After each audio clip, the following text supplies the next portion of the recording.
All right, well, Kane, why don't you just tell the people what you do, like what you got going on, because it looks like you tie up some pretty sweet jigs. Yeah, I tie hair jigs, and I had just started kind of getting into making the jigs with like a keeper, fish like a rubber bait with and stuff. Okay. And yeah, that's pretty much it. Just ball head and then like a pill head jig. Mm-hmm. So, like, how'd you get started doing, like, getting into to making jigs like that? That's kind of funny. Actually, it's pretty much 100% just because I'm cheap. You know, I it I think like I fished the Arky jig, and it was like two of them, and I don't remember what it was. I mean, it wasn't like way overpriced, but I'm like, man, I could do this a lot for as much as I was fishing at that time too. It was like, you know, and it got to a hassle where like the only place I could find them was like Walmart, and like we live in kind of in the middle of nowhere, so there's like three Walmarts within probably 60 miles of here, so they didn't have any of the ones, so I just started like just making my own stuff, and then a couple buddies wanted some. I'm like, well, let's give this a shot. Mm-hmm. So you guys mainly like where are you guys from though? Um, like East Central Illinois, like Okay, right on the border of Indiana. I got you. Where are you from? I'm from South Dakota. Uh, South Dakota. Well, I seen yeah. I watched one of your videos last night. You went to South Dakota State. Mm-hmm. Yep, that's cool. Yeah. So a little fun fact about the area that I grew up in is not the town that I lived in, but probably about like an hour away. There's this little town, and maybe there's 5 people there, but it's still considered a town. But that town is the furthest point in the U.S. from any McDonald's at any given time. That's awesome. It's the weirdest fun fact, but like if you Google like it's a legit thing that you can Google and it's nothing crazy. It's like hour and a half or something like that, or an hour. But yeah, I get what you mean by being kind of isolated. Cause yeah, Yeah, when I grew up, yeah, closest Walmart's like hour away or more. yeah. I think it's like 45 for us probably. Oh yeah, so like So right. what kind of fishing do you guys do up there? Is there much crappie fishing going on in South Dakota or what? So it depends on where you go to, because um like if like going to school over East River at SDSU, that's gonna be like there's a lot of good walleye fishing over there, Okay. smallmouth, largemouth, perch, and crappie. Kind of like over here in the Black Hills where I'm at now is a lot more like trout fishing. But I catch a lot of trout on like different jigs though, like little soft plastic like craw imitators, and so one of my YouTube videos that I did not long ago, because a lot of the lakes that we have a lot of crawfish, and I feel like it's a super underutilized presentation for trout, because when my buddy's with me and he wants to fly fish and I'm throwing BFS, I'm like, dude, throw something that like looks like a craw, like throw like a woolly bucker or something like that. Or so I tied up some of these jigs, and I'm not as good as you. I'm gonna be honest, I'm not as good as you, but I got these like little jigs. I got these rabbit zonkers, so and some chenille or whatever, Uh and huh. so That's zonk. sweet though. Yeah, like so zonkers float, so these are kind of like the pinchers, and Okay. they'll like Yeah. float up in a defensive position. So that's the goal. I don't know how that's gonna work. I've seen some other people do it, and I've had some suggestions on the video. It's like, oh, you gotta like taper this out here, or you gotta have it like be thicker and taper so these like come out more. Okay. Yeah, So what kind of trout are you guys fishing for? dude, fuck, dude, we got like every kind of trout out here. I mean, Really? like a lot of it's stocked. Um, so like like brook trout, they've been stocked in this area, and they just do so well in lakes and in the different creeks that I don't think there's too much supplemental stocking of them. And we got rainbows out here and brown trout, and then different lakes will like trout like stock different kinds of trout at their lakes, so they'll have like rainbows, but they'll also have cutthroats and like tiger trout for like supplemental stockings. And then we have brown trout out here, and those have done really well in like the creek systems and things like that for naturally reproducing.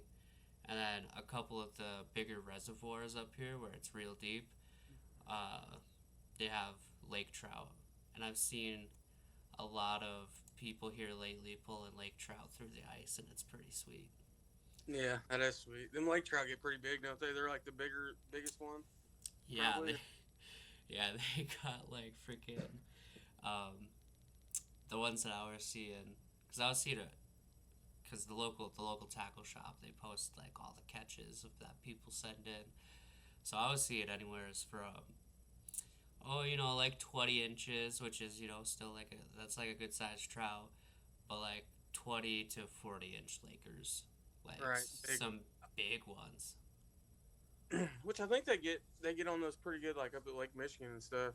I've never been up there to trout fish. You know, we, we I we have one state park, Kickapoo State Park. They stock rainbow trout, and like sometimes we'll go night crappie fishing in the summer, and then those things will just get in there and mess up the whole game. So it's like I don't exactly have the best relationship with trout. It's like damn trout. You know. Oh yeah, for sure. It's like, especially if you're going after something like pretty specific. Um, there's this one lake growing up that I fished at, and it was really weird because it was like a combo of fish. It wasn't a very big like pond or lake, but the combo of fish just didn't seem like it would work to like host big fish. But there was largemouth, and they got big in there, and there was crappies, and they got big, and yellow perch, and they got big in there. And that's kind of a weird combo because crappies and largemouth kind of compete against each other, and Hmm. then you're adding in like yellow perch, and they're pretty aggressive, and I like catching them as well. So it's like, those just three. They must just have like a strong forage in that lake, like a lot of minnows or shiners or whatever, because like I don't know how it like sustains itself, and I don't know how it's stocked, but there's just big fish in there. And yeah, we got on a big old crappie bite there one time. I tied up some just like little um, they were like a they were a crappie jig. I just like tied them out of like marabou. Hmm. Some guys really like the marabou. I, Yeah, so like primarily what are you pouring the lead yourself? Or are you buying jig heads? I like to buy the jig heads just because I don't have the most space, and it's just like the most efficient way for me right now. Mm-hmm. So, uh, but yeah, and then I like using the hackle feathers a lot. I don't know. It just seems like that. I don't know. That's the money for me. Mm-hmm. You know. So I fish, I fish some marabou. What was that? what are some of the favorite colors that you tie up then? Um, I like pink. Pink and chartreuse is my favorite. I've been tying this pearl pink with a chartreuse and pink tail and a chartreuse body. That's like my favorite jig. It's called turkey. Just I think everybody else calls it thunder chicken or whatever. That's Mm-hmm. that's my. It's probably my favorite. If I'm going to somewhere I've never been, that's what I'm tying on. Mm-hmm. Yeah, cause you do like just based off of like looking on your Instagram or whatever. Like you do a lot of kind of bright colors, Hmm. and those work really well for crappie. I don't like me myself, but my personal preference is I like sticking to kind of darker, like more natural colors. That's kind of my thing. Your water's probably pretty clean up there, though, isn't it? Oh, clear. for sure. Yeah, like all of our lakes up here like classified as alpine lakes. So they're pretty clear. The couple of lakes that we go to that like aren't as clear, it's still a lot more clear than other places like we've been to, like fishing in Florida, where it's like freaking sweet tea colored water. Like Hmm. it's totally different. That's most of the lakes I fish are core engineer lakes, so there's always water moving and they're just mud bottom dirt. So I like I think, and I like to find the dirtiest water I can find too. Really, seems like that's where the big ones breed. You know. Mm-hmm. Well, Yeah. especially if that's like what you're confident in. So you're like dirty water. I know how to fish this. I got this. Versus like some people get like really intimidated by clear water, and dude, we got some like real clear waters. You're seeing like 20 feet down to the bottom. Cause I got. That's how that kickapoo that I was just telling you about. It's real clear, so I got to change up a lot of stuff when I go there. Mm-hmm. Usually, I like going smaller too in the clear water. I don't like I don't do a lot of bass fishing, but when I do bass fish, it's there, and it's usually like a like that. I like using those Kitex, that real soft, Mm-hmm. type bait on like an underspin and stuff. Like that's yeah, I like the. I'll fish anywhere, but if I'm crappie fishing, I want to find the dirtiest mud hole you can put in front of me. Pretty much. Mm-hmm. Because the crappies there are huge, in that clear water. But it's just like you make one bad move, it's over. They're gone. They seem. Oh, I gotta. Just something just popped up in my head. So when I was going to SDSU, I was part of the fishing club there, and we had this big ice fishing tournament every year. And the people that won, it was a shitty year for ice fishing, but like the people that won big fish, the one year that I went out and participated in the ice fishing tournament, is they caught, fuck, what was it? It was a big ass crappie. It was huge. And it, like, they got on like a really good crappie bite. The Our rules were is like you could fish any lake, you just got to be back in time for weigh-in at the tackle shop that we partnered with. And holy smokes, yeah, the guys that won big fish won it with a crappie. Yeah, And that's good shit.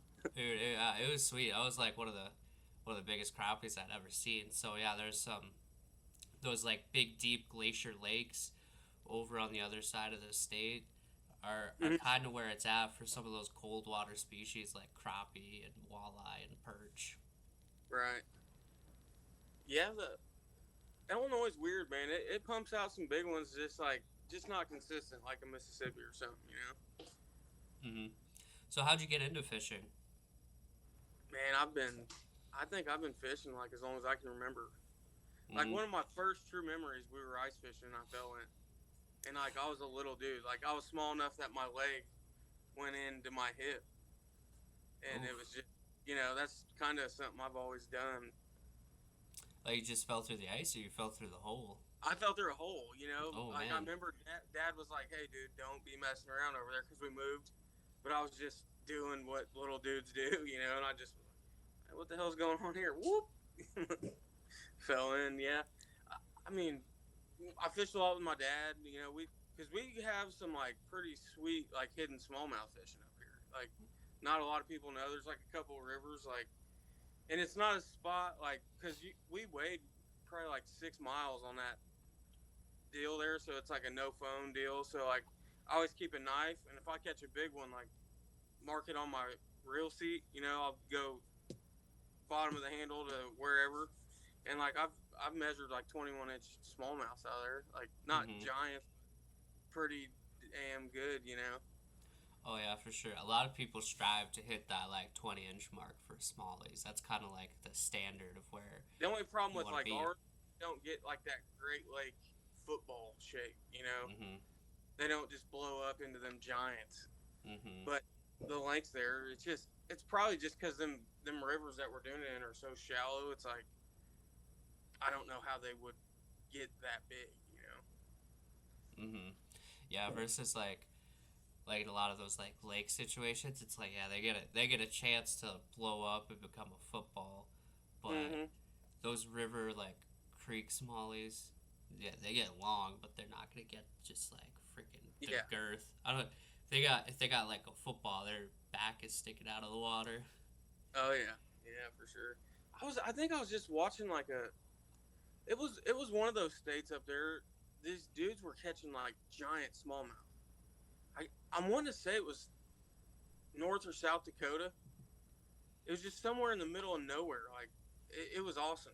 But this one guy, that's what he does, kind of. He's up there smallmouth fishing all the time, and you could tell it was like, whoa, that dude Mm. just lost his shit. He's like, oh my god, this is the one I've been waiting. Like, and it is such a prevalent thing to this guy that he already had like a plan of like, I gotta call this guy that way. This scale, because the scale. I can't remember exactly what it was. I wish I could remember the video so I could. But it was so cool. It was like, man, it's just there's a lot of as prevalent as YouTube and everybody's fishing, there's still hidden jewels out there, man. It's awesome. Mm. Yeah, like one of the guys that I like to watch is ND Yak Angler. And Hmm. so he's up in North Dakota and Minnesota, and he's out on his kayak, and it's kind of like fishing ASMR. He has this like really soothing voice, and he's like, "Hey, good morning. This is what we're doing." And he's like, does it get? So I get like super excited when I catch a fish because I'm like, heck yeah. But he's just like very calm, cool, collected, and catches these like nice like river smallies, and he's catching muskies and pike and largies and stuff like that, and just a hammer, and catches them on goofy stuff too. He does. So like there's like the category on YouTube of like the kind of What's gimmicky that? lures, or there's like the category on YouTube of like gimmicky lures, and he's like does some of that, but it does it in a way that's not like cheesy or like kind of dumb. He's like just straight up just like using it legitly. Right. That's cool, though. So where were you at in Florida? So when we lived down there, um, we lived in this town called Winter Haven. So Hmm. it's like halfway between Tampa and Orlando, honestly. That's the best way to describe it. So it's like Central Florida, and I don't know, the biggest regret down there is I did not fish enough. Like the biggest bass that I caught there was, and was my, like it still is my PB, because I don't fish like I would like to. I'd like to fish a lot more. But yeah, so still my PB, and it was caught in Florida. It's a 4 pounder. But when I was down there and I caught that 4 pounder, I freaked out. I was like, "This is the biggest bass I've ever seen," because like up here in Northern Strain, haven't caught one that big. So yeah, I was freaking out. I was hyped, and it was practically out of like a little ditch, like A the ditch, yeah. I see a lot of guys on YouTube fishing like right off the side of the road. yeah, it was like this retention pond, and super shallow, and eventually like I started getting kicked out of there because of the HOA. But it's like we're all in the same like community here, like we all have the same access to the pool, so it's a little weird to me, but whatever. People can be however they want to be if they have their Right. HOA. Um, but this retention pond like butts up to a gated community that's like on the other side of like some swamp basically. So that retention pond like feeds into that bigger lake or pond back there in the gated community, and there's like 12 pounders in that gated community in that private pond. So Hmm. never got a chance to fish it. One of my biggest regrets is not sweet talking some old lady into letting me fish there. I've never took the time to fish the freshwater in Florida. Yeah, I seen you caught a big old redfish. Was that down in Yeah. Florida? Yeah, that was like Newport Richie area. What'd you catch that on? I caught that on a jig, on one of my jigs, I think, actually. Yeah. Oh, dude, that's sweet. Yeah, I had a buddy, my buddy, one of my real good buddies, he's actually just got in on like the business part of this with me too. He moved down there for a while, and I was sending him stuff, making stuff, and you know, I think I tipped it with like a piece of a shrimp though, but like, yeah. And then we're kind of working with a guide down there right now for like sheep's head and like pompano and stuff with some hair jigs. So that's kind of cool. Mm-hmm. But That's a big saltwater thing too. Is using jigs like that. mm-hmm. I just think because if you have like some kind of hair jig like a bucktail or whatever, that's like super subtle in the water. Like my girlfriend's biggest bass she caught is on a bucktail jig. Yeah. Actually, at that same pond where they have like the big bass, crappie, and perch. Like we caught it late fall on a bucktail jig. It was Yeah, that's when I'll, because I actually make a couple like football head marabou jigs, and that's when I'll fish them late fall, early spring, when they're kind of like lethargic. But mm-hmm. so when they eat, they want to eat something worth eating, and I'll catch some bass on those sometimes. Oh yeah, that's kind of the. I know a lot of people. That's like the juice for them during that time of the year is like a big, kind of football head. There's like a specific name for them. I don't remember, but like big marabou, like football heads, or some kind of jig or swimming jig head like that. We'll throw a jerk bait quite a bit too when they get like that. Mm-hmm. Yeah, because when we were doing that, like I caught a couple on jerkbait. She caught a couple on, the hair jig. So Mm-hmm. we were kind of doing all of the right stuff we were supposed to. Because that marabou, I like the marabou because even when it's just sitting, it'll breathe. Like when there's a lot of it like that, it'll just you when you watch it work, it's I mean it makes sense why they kind of bite it really. Mm-hmm. Yeah, I've caught a couple trout on marabou jigs, just like nothing, like not jigging them, but just straight up, just kind of slow swimming them, because it'll be like real subtle, but it'll still have like some movement going through the water. Right. Yeah. Um, oh, then one of the other like videos that I did is so I throw a lot of BFS and What one what of, what is that? oh bro, you don't know BFS? Uh-uh. Oh, so it's like the ultralight like bait casting. Oh wow. Okay. Okay, so like yeah, so it originated in like Japan, like where dudes are fishing like the big, like the small mountain streams for their little trout that they have up there, Mm-hmm. and it's just kind of like caught on to, you know, Right. Europe and then the U.S. And so you like have a specialized bait casting reel that's designed to throw, small jigs, small jerk baits, things like that. Um, so I do a lot of that, and one of the things I like to throw for trout is the mini chatterbaits. They're Okay. they're like a quarter or like an eighth ounce, but the trailer that comes with them is just dog shit. And so, because they're just like super hard, and usually I'll just like throw a tiny fluke or a little paddle tail on it. But I'm gonna probably tie up some more, but I tied up one where it has a bucktail on it. So I'm hoping that'll be kind of the juice, and then I did some like flashaboo on it. Flash moon. Yeah. Yeah, my my like jig tying setup is pretty janky though. It's like forceps, and then like I clamp the forceps into a mini vise. Nice. I fit. I mean, I start my jig vise for a long time was like the wood one that you can buy on Amazon for like $30.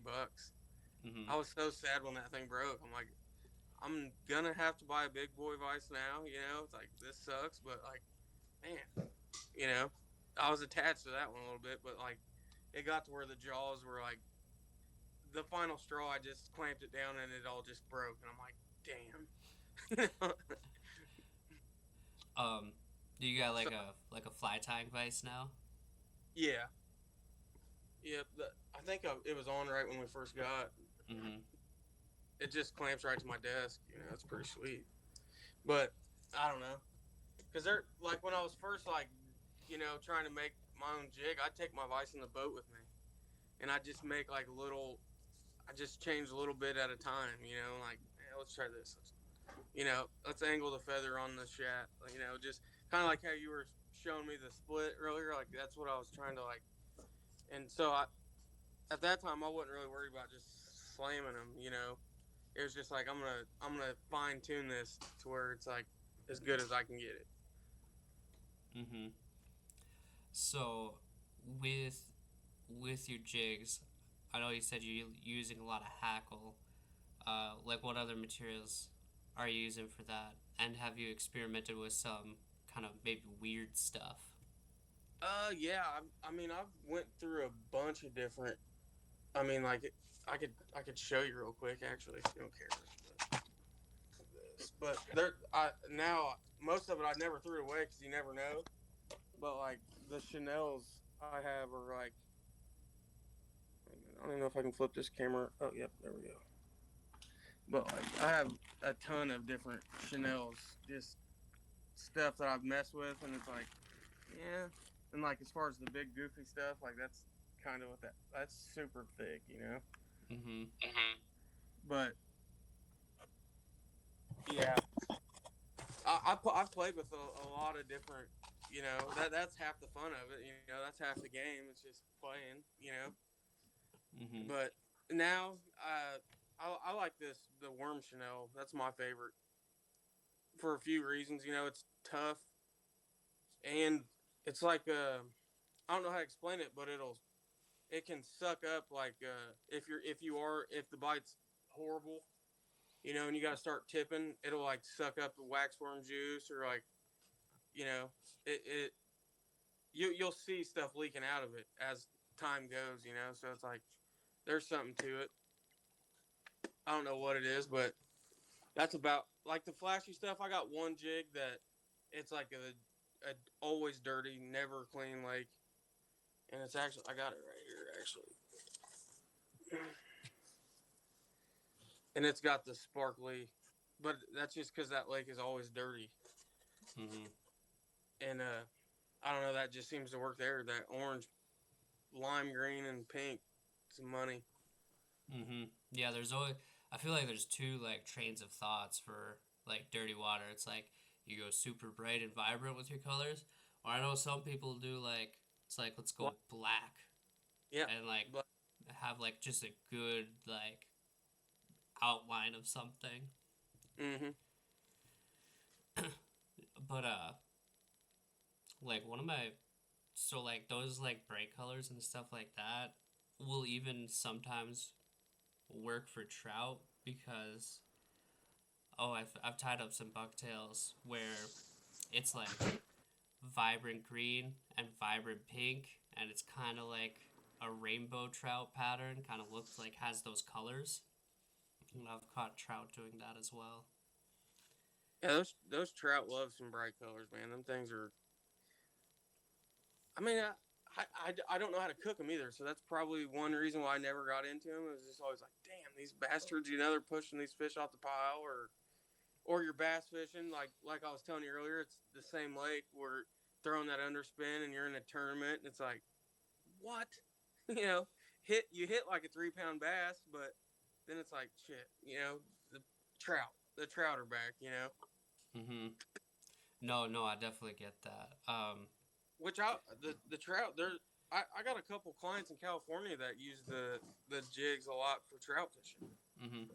Like they're pretty big on it. Yeah. Well, especially for like stalker trout, like Yeah, if you okay, so if you go to one of the WalMarts like out here, you're gonna have like every different freaking color of Berkeley power bait that there is. Just all the colors of the rainbow and then some more. And so, yeah, it's like, so they'll hit that like stupid power bait stuff. So, yeah, they're gonna hit like, Mm-hmm. big bright jig as well. I don't know, Because like, how warm does it get up there for you guys? Like, do your trout fall way deep in your summers? um, so since we're alpine like categorized lakes up here, like our temperatures stay pretty cool. They don't get super hot. Okay. So I think a lot of our fish just have adjusted to that. But like as far as the summer goes, yeah, like the trout will tend to be deeper. Um, but once it starts cooling down, like you'll see them start cruising. Like in the lakes, you'll see them cruise shallows more. Okay. Yeah, because usually like like crappie fishing, we'll be in there like 20 foot deep, and like because it'll get 100 plus here for weeks straight.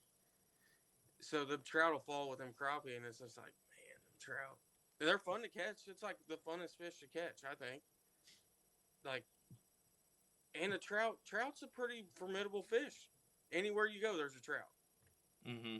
The ocean's got trout. Anywhere top to bottom, somebody's if they're not there, somebody's stalking them. So it's like, but I don't know. The trout, I'm not we're not pals, I guess. Yeah. No, I get that. I've caught so many trout. I'm kind of just I don't know. I gotta do different things to like keep me entertained with it. So I'll throw like big stuff at them because I've had trout. I've been bass fishing. I've had trout hit a spinner bait, and Right. not They're and not savages. yeah. That's like Trout play. they're a predatory fish. They're not just like the big ones just aren't eating bugs. They're eating other fish. Do you fly fish much? I don't fly fish at all because I'm doing like I got like the ultralight fishing, like the Mm-hmm. BFS and stuff like that. So I'm doing that, but my buddy that's out here, he is big into fly fishing, and so he's kind of getting. He's like, because I know how to fly fish. I've done it before. Not great at it, but Right. my buddy's kind of got me convinced that I need a setup. But I also got him convinced that he needs to like have a BFS set up. That's where me and my buddy are at right now. He's big into the kayak fishing, Mm-hmm. and like I'm a boat guy. I'm like, dude, we talk about it a lot, but I think we're actually gonna go to the Indy Boat Show, and I'm thinking about getting a kayak, and we're gonna start, beating up some small stuff around. It'd be nice just to probably have in the back of the truck, get off work, go fish, Mm-hmm. get a Oh, little honey. yeah. Especially if you could find like a kayak for cheaper, like on Facebook Marketplace or something like that. Right. That's where like we got a big tandem kayak. I'm kind of thinking about getting like a single this year, um, just because like being on that tandem by yourself is just kind of a beast. Like Right. it tracks really well through the water just because it's so fucking big, but it's a little bit of a beast to be throwing up on the car. Right. Yeah. Um, I don't have much experience like with kayaks, so that'll be something fun and new to do this summer. one of my goals is to catch one of those because we get big pike up here as well. So is to catch a big pike in a kayak, just kind of have it drag me around. Mm-hmm. Do you musky fish much or? Um, that would be another one of the goals is catching a muskie in a kayak. But like around here, there's like one place that has tiger muskie, but like as far as South Dakota as a whole, for like the Midwest, we really don't have a ton of lakes in the state that have muskie. As far as like my knowledge base goes, um, that's more so like Wisconsin, Minnesota, a little bit Yeah. of North Dakota. We have Lake Shelbyville. A lot of people go over to the dam like this time of year when it's real cold and they got the gates open and they catch some muskie. But I I don't know too many guys that target them around here either. Mm-hmm. It's like you said, Wisconsin, Minnesota. That's the spot, I think. Oh, for sure. Like the my cousin's husband. He he used to musky fish a lot. I don't see him doing it a lot right now. With they got a little family now, but they got he used to be a big musky fisherman up in Minnesota and caught some massive, massive fish. Yeah, it looks fun. Like, you know, I think it'd be pretty sweet, but I don't know. You know the deal. I ain't really got the time to dedicate it to definitely not to a fish of 10,000 cats. It's like damn. Oh, That's something. That's something that I'd probably pay somebody to do that. Like if I could get time to go up north and just go on a muskie trip, that's probably definitely on my bucket list. I'd do that for sure. it would be a lot easier if you were musky fishing and you had a live scope or forward facing sonar, Mm-hmm. because then you could see the fish, cast to the fish, and Right. piss it off enough to get it to bite. That's why a lot of those muskie tournaments, they don't have forward facing sonar anymore. Really, they got rid of it? Yeah, like I think a lot of them you can't have like live scope or any of that forward facing sonar, just because it makes it even, well, not easier. You still got to get that fish to bite, but it makes it, you can locate fish and then cast the fish, so Right. makes it a bit easier.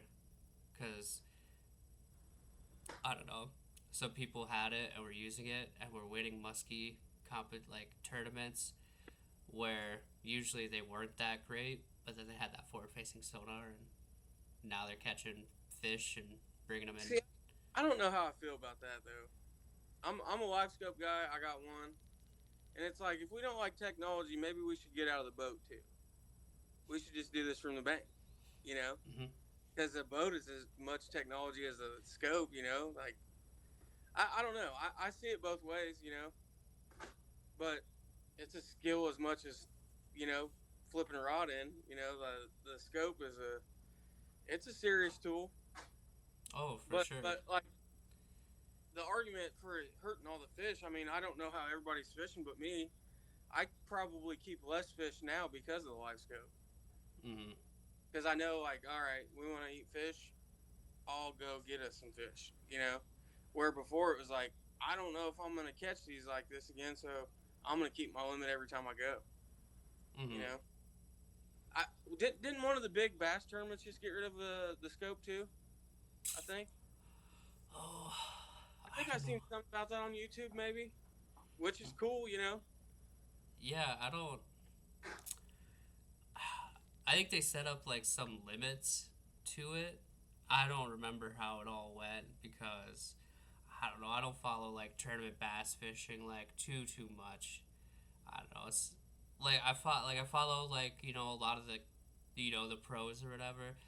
Mm-hmm. But as far as like actively watching it, like I'll see who won the tournaments after, but like I'm not Right. watching it. Sometimes like on YouTube if they're doing a live, if Like they're I'm live. losing, man. Oh, can you hear me now? Hello. It looks like you're coming in good. I don't know if you can hear me. No, I can just now see you again. Oh, okay, perfect.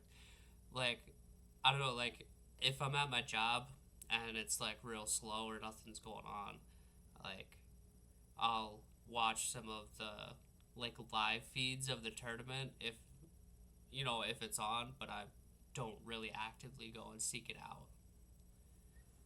I kind of like it. I like the idea of tournament fishing. I think tournament fit. I think it's probably about how to make fishing better.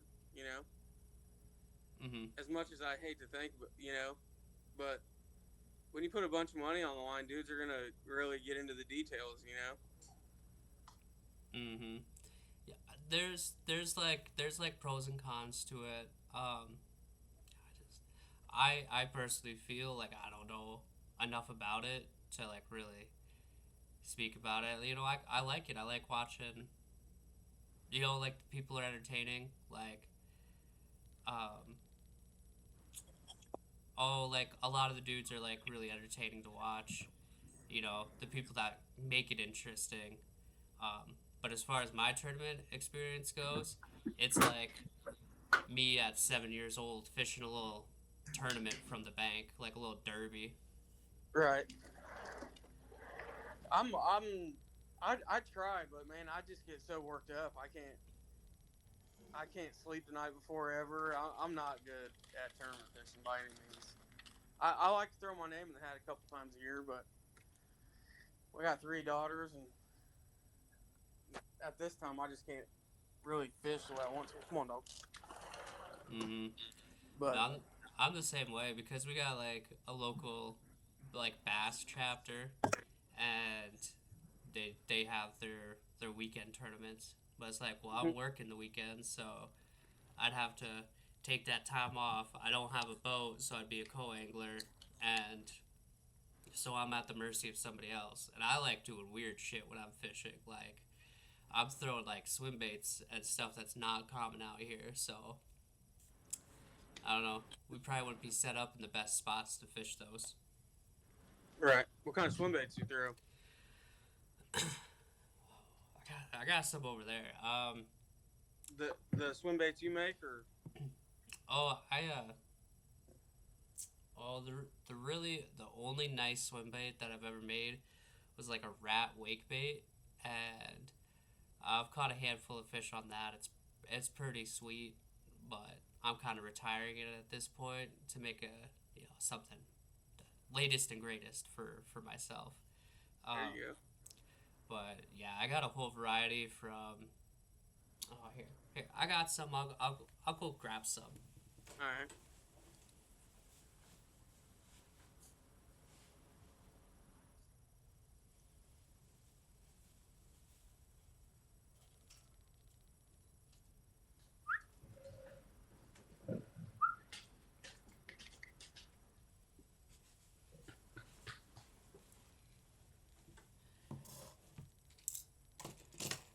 My my buddy was over with his kid, and I was showing him and his kid some of my swim baits, and he was, I mean, his kid's like 4 years old, but he was into it. He's like, yeah, you gotta bring these when we go fishing, and I'm like, yeah, we will. We'll catch some fish. So since like over here is very like, it's like very like we're like we have trout and stuff like that. I wish like bass were in more of the lakes that I fish. But a lot of the lakes that I fish also have trout and a lot of other stuff, bluegills, whatever. So I have stuff that's very trout oriented. Oh wow. Okay. Yes. So this is the 9-inch 6 cents draw. And that's a big boy there, ain't it is a big boy. I've caught one fish on it, and it was a dinky pike. Oh really? Yeah, it was big blow up, and I'm like, hell yeah! There's huge pike in this lake, and there's big bass, and there's big trout in this lake, and it's just like 15 or 20-inch like pike, just a dink. But yeah, this is a cool bait. This glides pretty wide. I fish it really slow, but I painted that. That's a rainbow trout. Oh, you painted that? Yeah. Wow, man, that's awesome. Yeah. I'm not the best painter, but I give it my best. That's all that matters. And then you kind of have the opposite spectrum. So this is made by Debs. That's sweet. And dude, you catch trout on this. I bet.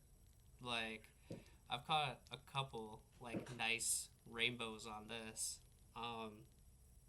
It's a grind, and you get a lot of follows, and that's kind of half the fun. Is like swim baits, glide baits like this have a lot of drawing power. I just picked this up. This is a resin bait. This is made by York Casting. This is called their Nugget. It's just see if it's Okay. yeah. So this is a 115 slide swimmer. So this is a little bit longer than even this, because you can throw this on like a jerkbait rod or a crankbait rod. Okay. So it's just That's like pretty cool. yeah, it's just like a little kind of finesse swim bait. So this would I see people catch trout on this and catch smallies and bass and crappies. I was gonna say, I bet you could catch a crappie on that in like the spring when they're getting after it. You know. Oh, dude, like on some of the swim bait forums, people catch crappies a fair bit on like big swim baits. It's kind of crazy. Like crappies are ferocious, dude. I'm not sure. Like, I don't know. I'm not that detailed with like the bass bait size, but it's like the jerk baits I fish. Like in Illinois, we're only allowed to have 2 hooks. Okay. So it was one of the jerk baits that's big enough to where I had to take a hook off the middle of it. Mm-hmm. I don't know. It's a decent size, but we'll catch crappies on them, and those are usually like big old fat slabs too. You know them. 14 or better. Oh yeah, I was watching. And we'll be bass fishing, and it's like, damn, check that out. Yeah. Boom. Let's get the bucket out, dude. Let's. Yeah, I was watching this guy down in Florida, and he was throwing a 6-inch swim bait, and he caught just a slab of a crappie on that. Dude, the crappie fishing down in Florida, that's a big culture down there too. Oh yeah, get down in there around like Okeechobee and stuff. Mm-hmm. I feel like crappie fishing kind of has a cult following in some of those southern states. Oh yeah. Like Florida, Texas, Louisiana, some of them states. Oh yeah, Mississippi for sure. Mm-hmm. I mean, there's a pretty good crappie, up here too. Really, there's a lot. There's a like, cause my favorite lake to fish is like about an hour and 20 from me. It's Lake Shelbyville. There's guys that guide there full time. I think. Mm-hmm. I think there's like 3 or 4 of them. So, crappie's just it's a niche, Mm-hmm. But usually, if you're a crappie guy, that's usually what you're always doing. Oh, for sure. And like, it's just one of them things. It's like, whatever blows your skirt up. If you like crappie fishing or trout or bass, whatever. I don't think I've actively gone out and like sought crappie. I've just always, it's like I'm fishing for whatever bites. And hey, we're on. It's like we found some crappie schooled up. I guess that's what we're going after now. Right. There's also, so I got this. It's like a little 3-piece, like crank down. That's sweet looking. Yeah, it's just a little tiny guy. It's like kind of like a big square bill, if you will. It's pretty sweet. And I just got this. I won this. This is if you like the swim bait people will know what this is right away. This is a pretty popular bait right now. I would say this is a pretty hyped up bait right now. Damn. Yeah, so this is the Throwback Lures Pink Lemonade Metro Glide, and this is the hype bait right now to have. So I bet you'll hammer them on them old pinky chartreuse. That's the money, dude. That's my favorite. Yeah. So they call this Pink Lemonade, and dude, this is like a smallie killer. Like I've seen a lot of people catch a bunch of smallies on this. So is that pretty normal to get those swim baits and you put your own hooks and stuff on them, or? Yeah. So it just kind of depends on where you buy them from. Some builders, like some garage builders, will have hooks. Like, I haven't even taken the hooks out. So like these came with hooks. You just gotta put them on. Okay. Yeah, these are some pretty good looking hooks too. But yeah, a lot of times, like sometimes it'll be an option when you're checking out. It's like, oh yeah, add hooks, but just whatever the builder wants to do. Some will add hooks, some won't, but a lot of people that are really into swim baits, they're like, oh well, I'm putting my own split rings and hooks on them. Right. Yeah, but yeah, a lot of times, I don't know. It's kind of whatever the builder wants to do, because that's kind of extra time and resources if you're sitting there with your freaking split ring pliers, like putting hooks on 100 baits for an order. Right. Yeah. You can do that, buddy. Like, we'll leave that up to the customers. They can put their own hooks on. I get it. Because what are they hand carving all those, or how is this? How does that shake out? Okay, yeah. So we'll just take this little guy. It kind of depends. Each builder will do it like differently. So you can do it to where you like carve a master out of wood, or you can sculpt it out of clay, or you can like 3D print one, and then you make like a silicone mold, and then a lot of these are poured out of resin. Oh, and I just realized this because I haven't looked at this too much after I bought it, because we have ice, and Right. I'm not fishing right now. But so this is kind of like a premium component for swim baits. Is rotating hook hangers. So your hook hanger will rotate all Oh wow. and swivel, and so when you catch a big fish, this kind of helps it from getting leverage and throwing your bait. Well, that's pretty sweet. Yeah. Do you ice fish much? I have a little bit. Um, it's not really my thing, and I don't really have the current place we're living at. I don't really have the space to have a freaking shack and an auger and all the separate shit that I'd wanna have for it. Yeah, I bought a shack last year and fished in it one day. Like, we don't get the ice like we used to. Like this year, I think we had like 3 weeks of ice, but I didn't get out the way I wanted to. I was tying up an order and stuff, and it's just I didn't get to get out. I think I went once and didn't even get the shack out. I wish we had to. I kind of wish we had a better ice fishing season here again. Mm-hmm. Like, that's something that kind of went by. Like, when I was a kid, we'd ice fish from early December, late November till almost March. Mm-hmm. You know, that was pretty regular. But now it's like, if we get 2 or 3 weeks ice, that's it. You know. Mm-hmm. Well, if you guys aren't having like a good ice buildup, do you guys still have ice on the lake, or you guys have open water during the winter during this time? Uh, our ice is just now thawing out. It was actually like 64 degrees here yesterday, which is wild. That's really nice because it's fucking cold here. It's 7 degrees out. 7. Yeah. Yeah, it's cold here today. Like, not 7. I think it's like 20. I ain't really checked the weather, but yeah, we just had a big temperature swing. But yeah, there'll be some lakes that get, well, the whole thing will be covered, but then some of the bigger lakes don't get like full coverage very often. Like, there's actually people ice fishing Shelbyville this year, but like I said, it's a core lake too. So if they open the gate, then you'll have a foot from your ice to the water below.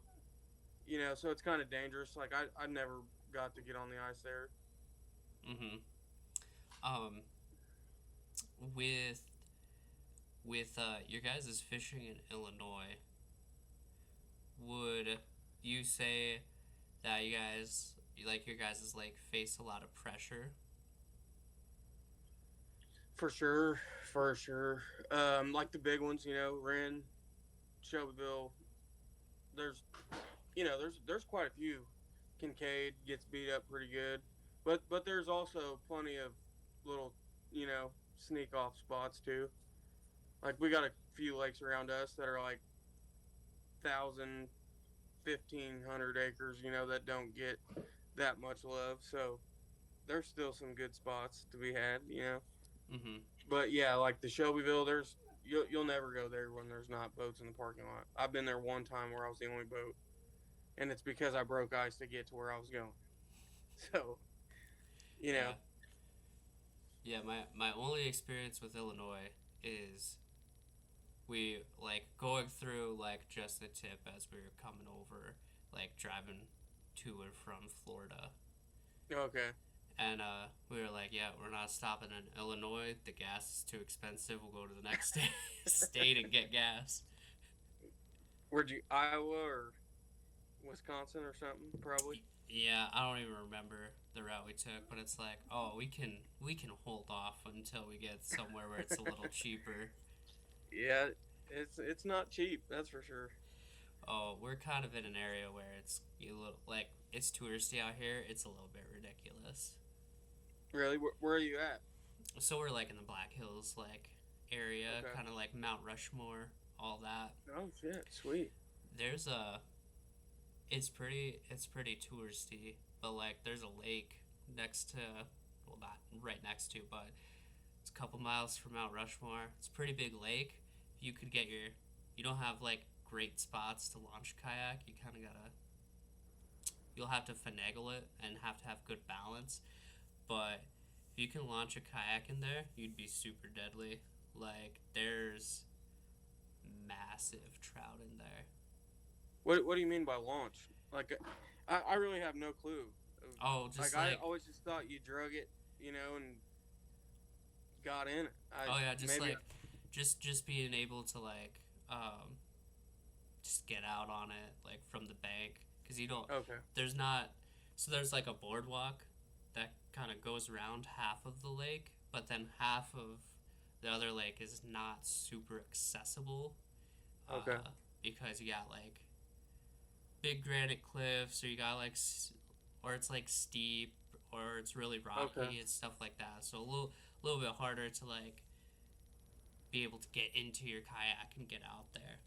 right. So it's like either you're gonna have good balance or you're gonna have to deal with getting wet. So do you like? What's the normal setup? Like, do you just take one pole and like pocket full baits, or how do you?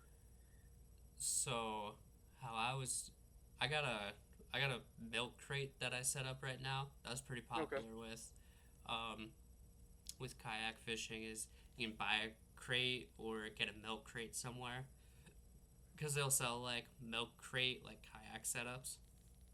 They're kind of okay. stupid. They're Yeah, I kind of actually just seen that. We were over at Dick's in Champaign, Illinois, and yeah. they had like a milk crate set up. They're kind of stupid expensive for what they are. Yeah, Cause it was. I think it was like 50 or 60 bucks. I think. yeah, cause like I was able to just to sweet talk somebody into giving me a milk crate from somewhere, and Right.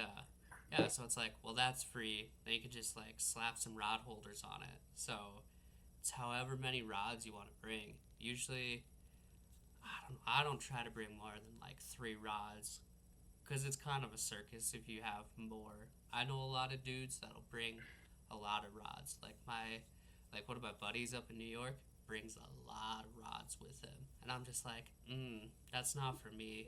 Especially, Right. if, especially if I tip over and I got some nice stuff. I'm like, Do, dude, do you ever run into like how big are the lakes are that you're fishing up there? um, not they're not super big, honestly. Okay. Here, I real quick I could like look up like how big a lake is that I fish. Like one of my favorite lakes. Um, because it's not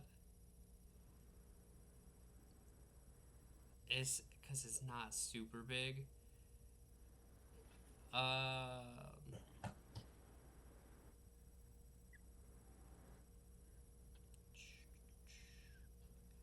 So one of the lakes I fish is 375 surface acres. Oh, okay. So Okay. not massive. Like I can paddle across it, like Yeah, so you pretty could fish pretty the whole lake decently. like in an 8 hour day on a kayak probably or Yeah, because like a lot of what I'll do for fishing that lake is I'll start at the launch, and usually I can just drift and come around to different and hit different pockets or like around the shore, because a lot of that lake is like adjacent to cliffs, like granite cliffs and hillside, and so the water's pretty deep along the shore anyway. Okay. Sweet. So do you do any hunting up there? Oh, dude, I haven't hunted in a hot second. Um, Turkey hunting's big up here. And then we have deer and elk. Um, our deer tags are really hard to draw out here, so I Even just, for yeah, so I just haven't even bothered. There's a lot of public access because we're all like any national forest is like public, like land mm-hmm. access. Like so if you could get in through some public land access and fish and or hunt the national forest, like you're good to go. And there's a ton of deer out here. There's like a good size of elk herds out here, so the tags are hard to draw. Turkey hunting's kind of sketch because there's a lot of people, and I'm just not looking to get shot by somebody. Yeah. uh, Is it like BLM land or? oh, so kind of it's so like just national forest, Oh, and okay. so you can certain spots you can just camp and you can hike and you can fish and hunt, which is really cool. You just gotta a lot of like the public access points for them are pretty popular for people to come in, and so I don't know. There's like a fair bit of pressure for those. It Really? seems like, yeah. But otherwise, like growing up, I did a lot of deer hunting, a lot of turkey hunting. Did a lot of um, pheasant hunting. So, Yeah, that's what I know. A lot of guys. I actually had a buddy that was just up there working, and they were pheasant hunting quite a bit. that's probably one of my favorite things to do because it involves a lot of walking. Mm-hmm. So if you don't mind that, you're bushwhacking through corn stalks and you're trying to flush out a bird. But I was very spoiled growing up because I could just go in my backyard and pheasant hunt. Basically, it's like, all right, Right. I'm gonna hit the tree row that's adjacent to our field right here because I grew up on a ranch. It's like I'm gonna hit this tree row behind the barn, and I'm just gonna come around and just hit the tree rows around the house and Right. maybe fill my limit. I didn't do that a ton because it's like, well, I don't want to kind of mess up our population here, but you get a few, and when you're doing it by yourself though, it's a lot different because if you have a lot of people like pushing and then you have blockers at the end to Mm-hmm. pick up the birds that are flying away, it's a lot different. But when you're by yourself, I'll probably like walk 20 yards or like 10 yards and stop, and I'll sit for a couple seconds, and that just sitting there, just kind of standing, just being ready, kind of makes birds nervous, and so it's like, oh, they see me and they'll flush out and try to pick a few off. That's cool. Yeah, we're our pheasant population's just now somewhat coming back because like the farmland up here is so open. There's no fence row. Mm-hmm. Really, not too much, but where we live now, there's a good population out here. I actually caught one by hand in the yard. Oh The man. dog kind of flushed it and got it flustered, and it just come to me like a ground ball, and I just scooped it up. Oh man. I When I was a kid, there was a big old rooster pheasant in the yard, and I was messing with it. There was like some hay, and I was throwing like big straws of hay at it, just kind of, and it just got frustrated with me. And that big old rooster pheasant started chasing me around the yard. I was screaming. I like ran into the house. That's awesome. Yeah, it was. Yeah, it was scary as like a 5, 6 year old, and you're messing with this bird out in front of the house. Um, so as far as your baits go, um, how are you selling them? Like, are you in some stores, or is it mainly just like I'm in online? I'm in I think 5 or 6 bait shops now. I actually just got a deal with Fish USA. Oh, cool. Yep. And then my website too. Yep. That's really cool. Man, Fish USA. That's kind of a big deal. Yeah. Yeah, I guess. It's just the biggest deal of it is there's a lot of stuff I had to learn along the way to, like the UPC deal. Like I have no clue how to I've been working on it. I bought like 2 different printers. Me and my buddy, we're just he had the laptop. My laptop's a ranky, piece of shit. Really, it doesn't even have the right thing. And we there's been a lot of growing in that deal for sure. Mm-hmm. I'm actually getting ready to ship those out probably tomorrow. I'm waiting on some jig heads to come in to finish. So But yeah, is that going to be like some of your biggest orders? Is like going to bait shops and stuff like that, or do you have people buying like in bulk sometimes? I think I have like 5 guides that keep me relatively busy, and then the bait shops. Um, that was kind of a deal. Like I just like a door to door salesman. I got a backpack with some business cards, different packs of jigs in it, and I just go in there like, hey, look, I give them the spiel, and they'll buy different ones, and then now I'm getting to the point to where they're just buying the ones that they're selling, like what's moving and catching fish. So yeah, I mean the bait shops, everybody, it's pretty equal across the board. The Mm-hmm. guides, they're probably that I have 2 guides that are real keep me real busy. Yeah. Um, with with your website or everything, are you keeping that stocked like at all times, or are you like doing drops? It's like, oh, we're doing this color, like it's dropping this day at this time. Well, and that's something actually Fish USA helped me with was Mm-hmm.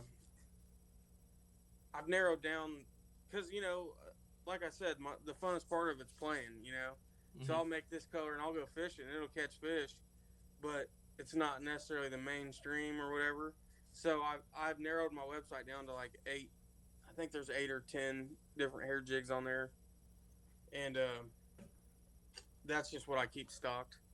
But also I got the Facebook thing, and if you want, that's actually a good little source of business too. Is that, and I'll make you whatever you got in your head, pretty much. Oh, for sure, doing like some custom stuff. Yeah, Well, and that's the great thing about like um, dealing with the builder is like, oh, I'm actually able to, you know, get something dialed in how like exactly how I want it without, yeah, going out and having to buy all this shit and do it myself. yeah. And I mean, if you're a guide or you're a tournament guy, hardcore, you don't have the time really. Probably, it's like everybody's got responsibilities. So it's like if you got a guy that take care of whatever you're looking for, that Mm-hmm. that that's how half the like the football head stuff was actually from a guy in Wisconsin. Like, hey, my guy, the guys that everybody uses up here, they're always sold out. Can you make me this? I'm like, yeah, sure.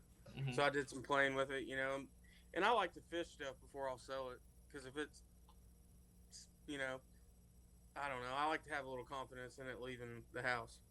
Mm-hmm. No, I get that 100%. Yeah, your football jigs are pretty sweet. Like, I'm looking at a couple of them right now because I like the one with brown and it got a little bit of chartreuse in there. Mm-hmm. Money, money. Money. Yep. That's the dude in Wisconsin's taste right there. That one. Mm-hmm. He actually liked the brown and the green one. I like that one I too.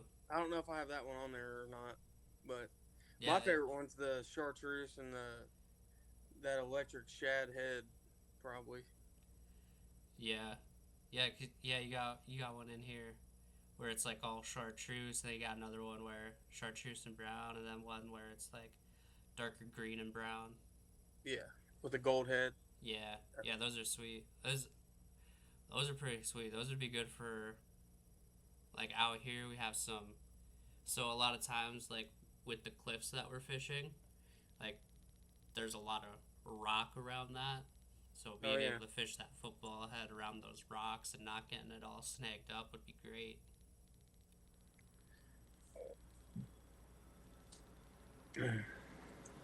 Um, I'll when we get off here, or whatever, send me your address and I'll send you some of them football head jigs out. I'll throw some other stuff in there with it. oh, that'd be sweet. You don't have to do that, dude. It'd be sweet. I'll do it Um, where uh, where can the people all find you at then? though.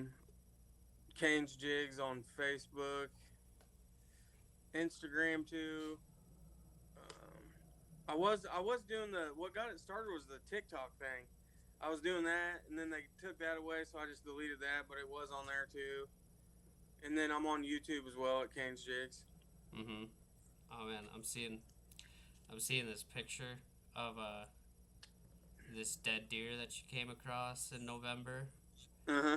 Oh god, I can smell that picture, dude. That's like ooh.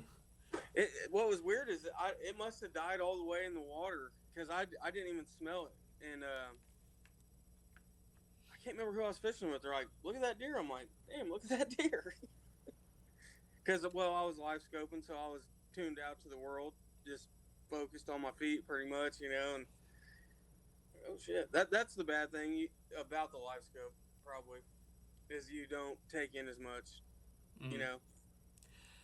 I feel like aren't I know like oh Josh Jones. Are you familiar with him? Like on YouTube and everything. What's that, buddy? I think I lost you. Oh, are you familiar with Josh Jones?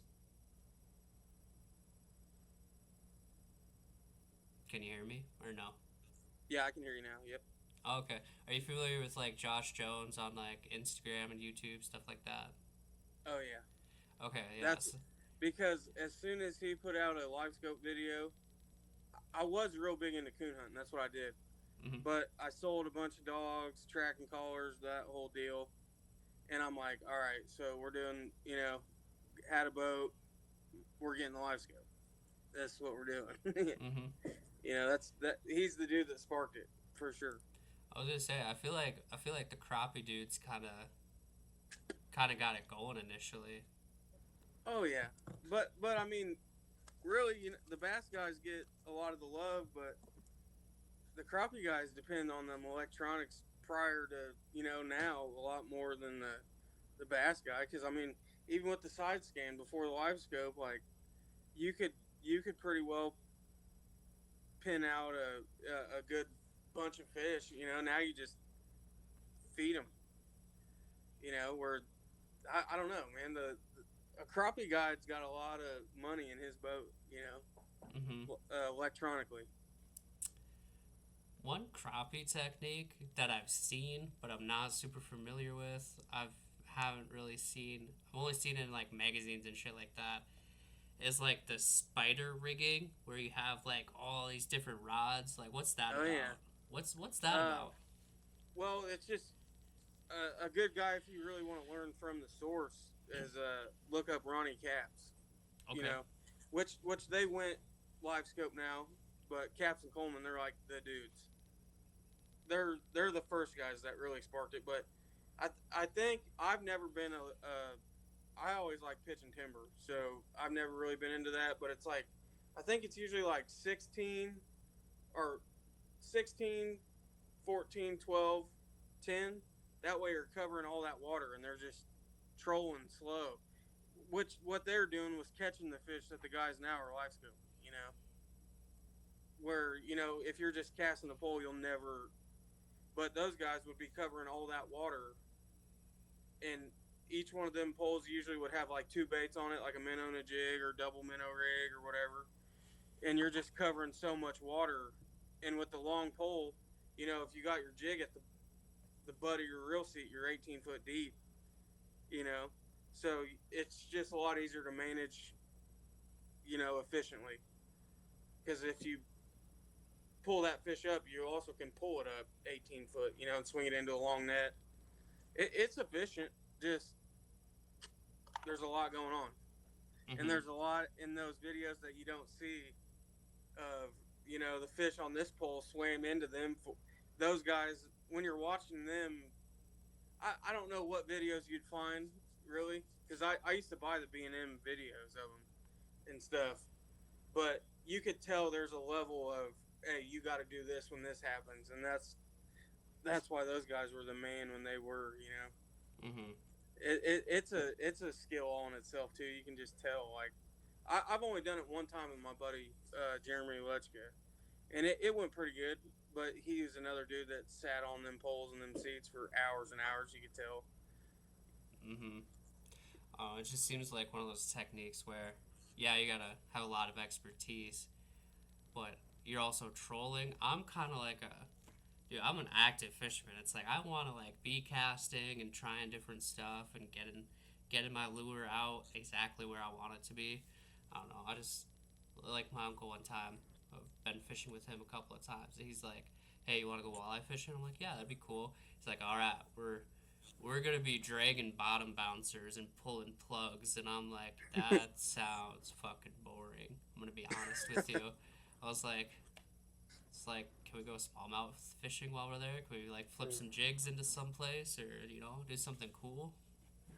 It's all right though, because like the live scope, if I'm looking for a big fish, I might not even put a bait in the water 5 times in a day. Mm-hmm. We're going with him that time we went. You're just sitting in a chair talking shit, watching rod tips. So it's fun too. I'm not against it. It's just that's a good investment.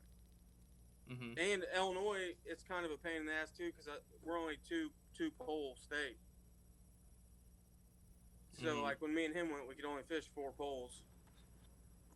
Yeah, yeah. South Dakota's the same way. It's like you can only have like two rods in the water at a time. So if Mm-hmm. or if like you're casting and you're soaking bait on one, that's your two poles. Right. Um, what's your PB crappie then? Uh, I think like 2-2. That's a big ass crappie, dude. It was a good one. It was a good one. No, I gotta. And I usually pitch them back too. And breeders.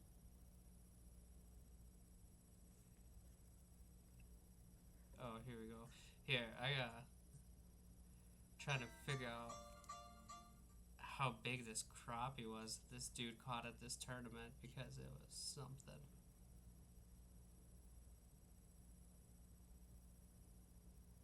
Oh, yeah, it was a pretty big crappie. It was 1.3 pounds. That's a big one though. That's a big one. It was a slab, and they caught. That was the biggest crappie they caught, but they had other ones that were just kind of right up there too. Mm-hmm. And then, because they won, I had this like local guy build a custom ice fishing rod for the tournament, and it had like the SDSU colors. It was yellow and blue, and had our logo, like the SDSU logos on it. It was sick. Is it? Is that where Josh Allen went to school? Are you a football guy? Uh, a little bit of football. It's where Okay. Green Bay Packer tight end Tucker Kraft went to school. That's right. You like the Packers? You know what, I was okay, so like this this guy Tucker Kraft is from my hometown, and so like I know him. We're not friends or anything, but it's like I know him. I know his family. We're from a small town. So there's only 500 people in the town. Um, and he's a few years younger than me, but it's like, yeah, we both went to SCSU, and I've seen him around campus. So yeah, I mean, I was a Packers fan before that, but now everybody in town is a Packers fan now. Damn right, go Pack. Go Pack. um, Josh Allen. I don't know. Freaking I think he went. He might have went to Wyoming. Never mind. I don't know why I was thinking South Dakota's. What's South Dakota State? Is that what? What are your colors? Are they green and yellow? Yellow and blue, and then like Yellow and blue. North Dakota State is green and yellow. That might be where he went. Yeah, that's like Carson Wentz and some of them guys. But Oh, okay. like Adam Vinatieri is from South Dakota. Hell yeah. His nephew was on the football team, and he lived right down the hall my freshman year. Really? Yeah, like me and my roommate were like, oh dude, that's Adam Vinatieri's nephew. It's like I don't know, don't be weird, be cool. Yeah, dude, don't be weird. Yeah, dude, fucking play it cool, dude. Come on. Yeah. Well, shit though. I think that's gonna kind of wrap it up for us. I would strongly encourage you to check out some BFS. It might tickle your fancy for some crappie. I actually, because I coach a Pee Wee football team with a guy, and he was telling me about that. He's like, these little bait casters, and I'm like, what? And I heard him out, and he's like, dude, that's sweet. But are they expensive as hell? Yeah. Yeah. Yeah. That's what he was telling me. He's like, man, I want to get one of them. But what he told me, like a few $100. I was like, for a fucking little bait caster? That's wild, Yeah. But, well, shit, man, I appreciate you. Thank you very much. Yeah, dude, this is sweet. I guess one thing I'll say, like, so if you want, like, a high-end one, yeah, a couple $100. Like, the one I got it's $80 from AliExpress. And it's like I'm in one of the BFS groups on Facebook, and they're like, oh yeah, those are the ones to like start out and get. Okay. Yeah, I could send you some stuff to look at. I'm not saying you have to, but I'm saying you might have fun with it. Well, yeah, because I've kind of went away from the long rod. I used to fish like the 13-footer a bunch and stuff, and but I went to like a 7-foot rod where I'm always just kind of way away now and working baits over the top, so that bait caster might be able to control a little bit better. Yeah, you'll be able to be a bit more I'll accurate. definitely look into that, man. Yeah. Oh, I'm gonna say this too. So with your spinning reel, you're flipping the bail open. You're chucking it into somewhere. With that BFS, you're just all right there, like your button. You're a lot faster, and getting into places. What's the lightest bait you're fishing on those? I know some of them you can throw like. So when you get down to the low weights like this, they're like grams. So you could throw a 1 gram bait, which is one of those little trout magnets. Okay. So I'll look into that for sure. Yeah, mine's rated for like 1/32 ounce to a 1/4 ounce. Okay, that'd be perfect. Really. Mm-hmm. Yeah, I'll send you some stuff. But yeah, this was sweet, dude. All right, man. Well, if you ever need to fill a gap or something, holler at me. I'll come back. All right, perfect. Appreciate you. You have a good day. Have a good one, Wyatt.